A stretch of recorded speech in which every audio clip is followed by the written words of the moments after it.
there because we're still in the private going back and forth. From the beginning, you're already jumping all the way to a summons to up here. I ain't going to go there. First thing happens is the guy sends me a letter. It says you owe me this money, pay it. I go, okay, who are you? I want to find out who you are and validate the fact that we have a relationship. And find out if there's actually a deal or a contract, or if there was anything made, or if it's just some crazy son of a gun from Arkansas trying to, collect money from some poor guy in Chicago. So anyway, after you get that settled, you go, okay, I guess we really do know each other, and I guess we really do have some kind of a deal. So what's your claim? All right, well, I think you owe me $147.25. Okay, for what? Well, stuff. I don't know, stuff. What stuff? Okay, well, you know what? That's great. But why don't you give me a validation? Why don't you send me, like, an itemized truth bill or a bill of particulars that says this is a deal and this is what happened. Okay. And by the way, why don't you include a copy of the contract, if there is one? All right. So time goes, and you get something which is on the order of, we don't care what you want, you're going to pay us anyway. And you go back and say, okay, well, I believe you're a franchisee of the federal government and the banking system, which means you have to follow certain rules, the rest of TILA and everything else. If it's residential mortgage, the rest of credit card stuff, and that's TILA. And so, you got to jump through these hoops. You might win at the end, but the federal government at least gives me the opportunity to put these barrel hoops up in front of you so I can watch you jump through them before you take my money, so I can at least be entertained for the money I'm about to pay. Why have to pay something to somebody without entertainment? So you got to jump through hoops. But if they refuse to jump through those hoops, then you can go, aha, we've caught you, because the federal government said for you to keep in good standing with your franchise, you have to be able to do that as barrel hoop jumps. And Greg asked you to do that, and you didn't, so you're a bad boy. Now, I've got a clause that I can go after him and say, here's your last chance to jump through those barrel hoops. You got to prove all this stuff. And let's say, obviously, if they don't perform, then that becomes an actual justifiable claim to say, I don't have to pay anything. All right?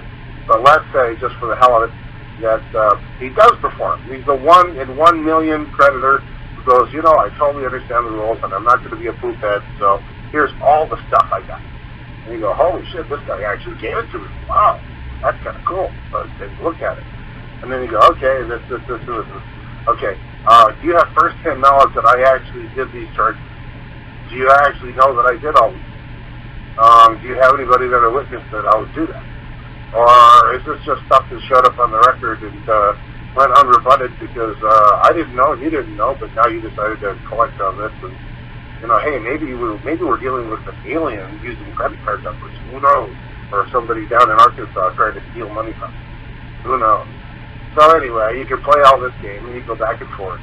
And in a worst case scenario, if you decide to acquiesce and say, okay, I owe you money, so I'll give you $1 a month.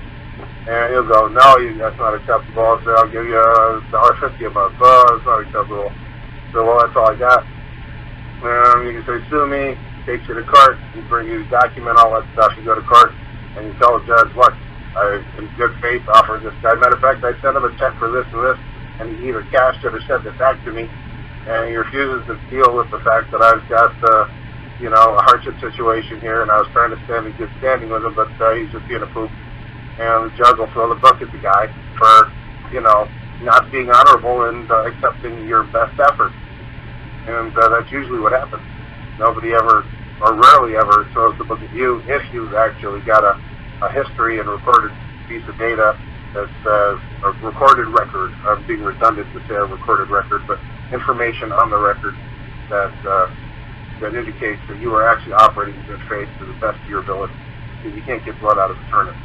And if you can prove that in the statutory court, you can actually win. Karl's got a great case for a guy getting us over for nothing because the creditor was being a poop head.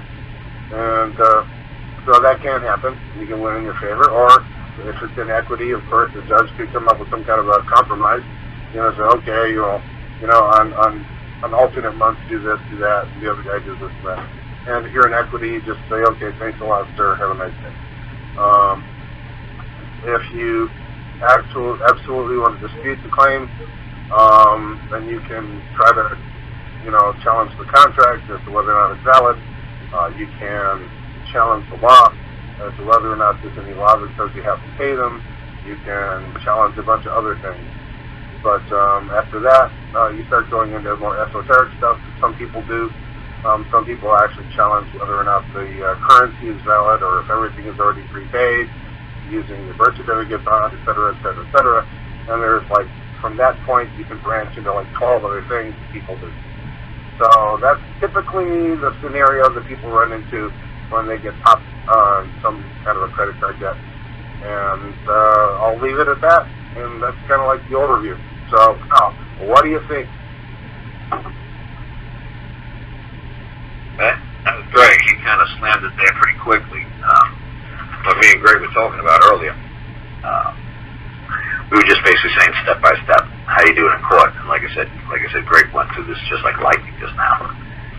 And all we were basically trying to say earlier was that my method is just to say when you're being summoned to appear, you did everything on the private side.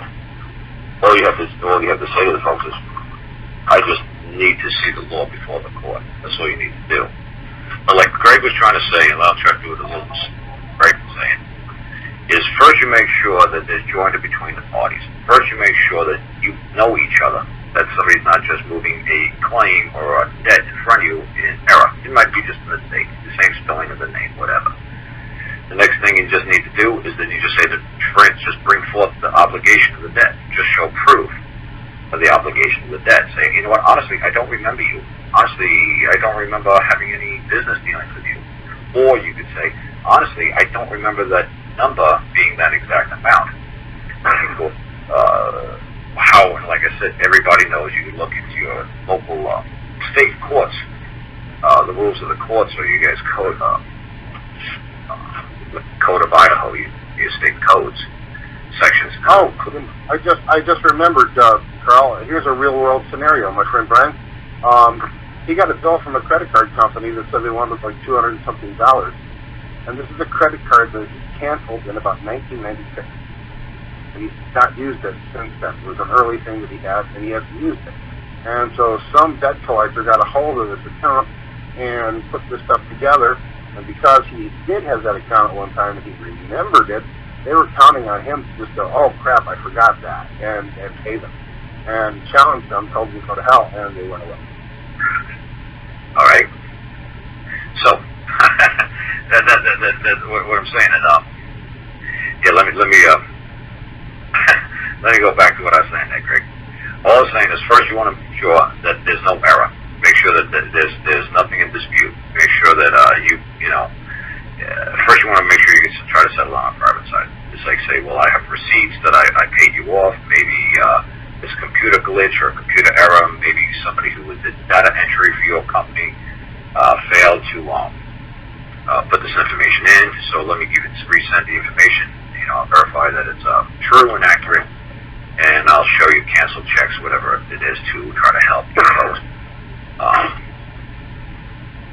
you folks. Understand that this matter's been settled. So like I said, the only other thing you can do is because every state code book has provisions within their code that if you're chartered as a business, you operate as under a license in your state, you have to abide by state codes. You can't just wing this and say this is a private affair, or this is a private matter, or this is a private business. You are now in the public when you're engaging with others, in the public. So all you're doing is, like I said, it's called statute of frauds. So a statute of fraud means that every single agreement that you folks did, and it started back in the 1600s, because actually it was started in 1677. Paper and pen became plentiful and cheap, and they weren't writing on sheepskins anymore. You could use cheap materials to write things on. And the people were starting to get educated by 1677. So any business was demanded of them to have it written in form of paper, parchment, sort of contract. It had to be written out, spelled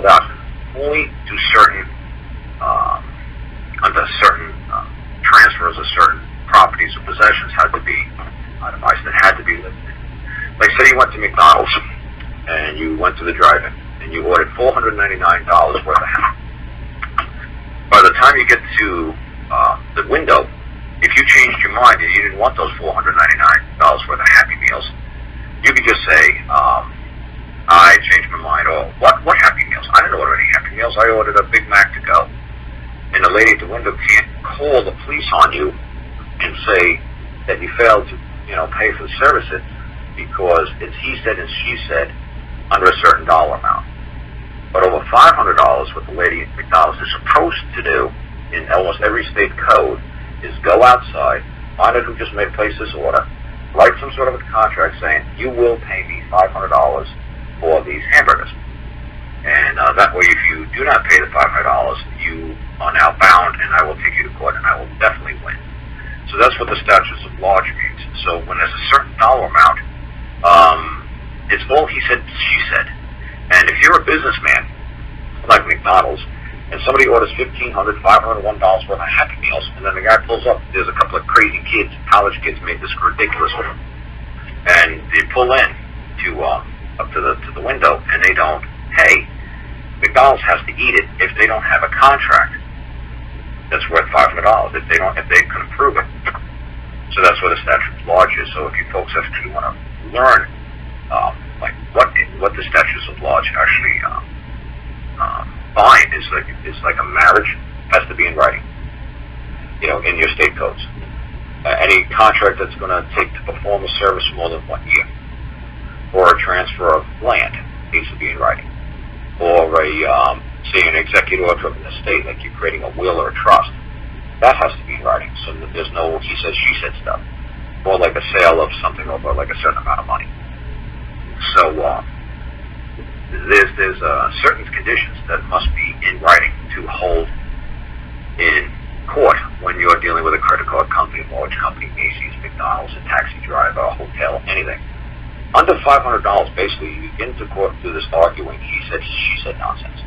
Over $500, if the person that's moving a claim against you, like a credit card company, or a hotel, or a taxi driver, or McDonald's, does not have it in writing, they're going to lose, because they are to know that according to the code, in which they're chartered and licensed to operate under, if they want to make a claim for anything over $500, it better be in writing and it better be signed. Because I helped somebody get out of a he said, she said nonsense because the person who was making a claim against them wanted $1,500 in compensation. And I told the lady, she said, hey, settle, work on a private side. And I said, the lady, F you. I'm not settling for anything less but $1,500. So all I said to the lady is, okay, hang on a second. I got the Code of Virginia. I'm going to pop it up. We're going to hand it to the judge. And the judge is going to say a simple thing for the man. Do you have this agreement between this and you, the man, who's a state licensed surveyor, and this woman, you have it before this court. You have the law, contract, the law. You have the law before the court. And the man said, no, this is all verbal. And then the judge just said, case dismissed. And when the court thing was over, I tried to still work with the land surveyor, but he was extremely upset. And all I was trying to tell him was like, look, she'll still work with you on a private side. He was furious.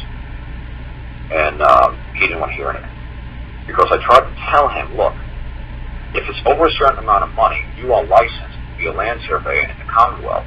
You have to abide by certain rules. Now, if it's $499, it's basically he said, she said, and the judge probably would have tossed it to you. Because why else would have you been on that woman's land? There must be some sort of an agreement, or you wouldn't have appeared.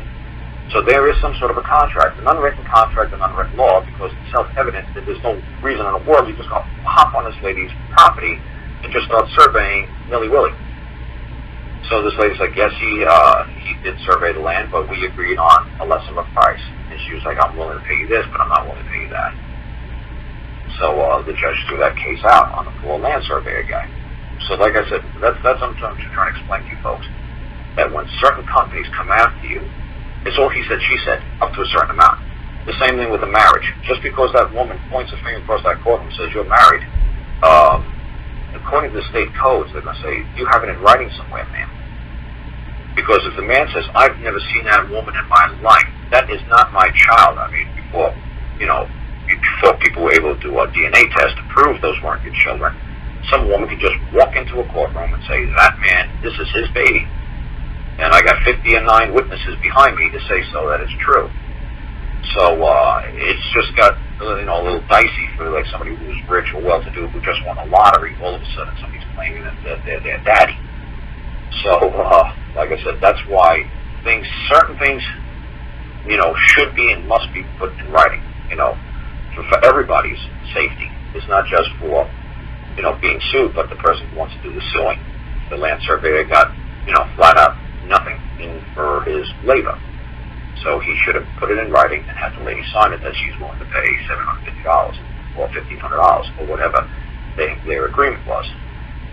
So I'm just explaining to you statutes at large. Statutes at large is a very important concept when you're dealing with any kind of relationship. I don't care if it's credit card. I'm just trying to make a blank generalization for anything that you folks might run into out there, not just one specific credit card debt or mortgage or a title company. I'm just trying to throw a whole blanket thing out there for you folks to try to grasp what's going on here. So like I said, with me and Greg, all we were basically trying to say is make sure that the parties understand that each other have some sort of relationship between the parties. Then you make sure that there's some sort of evidence of proof, and you can rely upon statutes at large. And I'm almost sure you could type it in, or I could actually send it to you folks if you guys email it to me. I could actually send you what statutes of laws means. That I wrote like the dictionary thing, and I could actually broke it down in very plain, simple terms that you folks can understand. It's called statute of fraud. So, and it comes from 1677. So, if you guys want to Google it for laughs, it's a really good one to know. Statute staples is another good one to know, but I'm not doing that right now. That has to do with the IRS, and it's 100% bona fide, and it's true, and it's dead on accurate. But right now, we're just going to do statute of fraud, because these folks want to know how to deal with going into court and out of court. Okay, the next thing that me and Greg were talking about was saying you could have, if a representative of a fictional entity is going to represent the complaint or the claim or the breach of the contract or the debt in open court, you want to make sure that person has a delegation of authority or a power of attorney to move the claim. Like the man who's talking a little earlier, I don't know if it's Chuck or Dallas, there's the man who's working in that construction company. He was giving us this great solution. I'll pay you 20 cents on the dollar, 10 cents on the dollar, 5 cents on the dollar. Well, okay, before you even start doing that, because that's insane, and I don't want to say that, before you even start doing that, you make sure that person on a phone call talking to you has the delegation of authority to negotiate that debt. I mean, I'm sure I could go online and I could find all kinds of people with all kinds of debt to everybody. And I could just start making cold calls. And I could start saying, hey, Mr. Idaho, hey, Mr. California, hey, Mr. Nebraska, you owe Bank of America, blah, blah, blah, blah, blah. And I'm here to propose an offer to you for 5 cents on the dollar. We'll wipe that out and we'll send you all kinds of certification and verification and whatever paperwork you want us to sign, and we'll deliver, and we'll send to you that debt is now satisfied. Okay? That's crazy. Because first you need to make sure they have the delegation of authority. And just because they went online and they found, like say I wanted to go online and go to Harvard or Yale and print out a college certificate, say, oh, look, I graduated from a master's degree from Harvard Law School. Just because I copied and pasted and I made nice bond paper doesn't mean I actually have the accreditation to match what says on that piece of paper. So just because this man whips out this beautiful bond paper, delegation of authority, everything is stamped, signed, sealed, all kinds of nice gold fringe, and all kinds of silly stuff, red borders and everything else, don't trust that piece of paper for a heartbeat. You send it over to whatever the debt collection agency or the loan department from Bank of America or Capital One, and you say, hey, have you ever heard of this guy? Because he's acting in your name. And he's stealing not only my money, but he's interfering with your right to collect on a debt. So make sure that the delegation of authority doesn't just come from the guy who claims to be the guy legit. He's like, oh yeah, please, you're the legitimate guy? Yeah, please. You know what? Thank you. You know what? I just wake up yesterday. You know, I know what I'm doing. So make sure you get the delegation of authority or the power of attorney if you're dealing with man on man. Have somebody say, well, you owe my mama money and she's in hospice care, so now you're going to have to work with me. So say, okay, show me the power of attorney. Show me where she signed it. Show me. So first, then make sure you don't forget about the delegation of authority.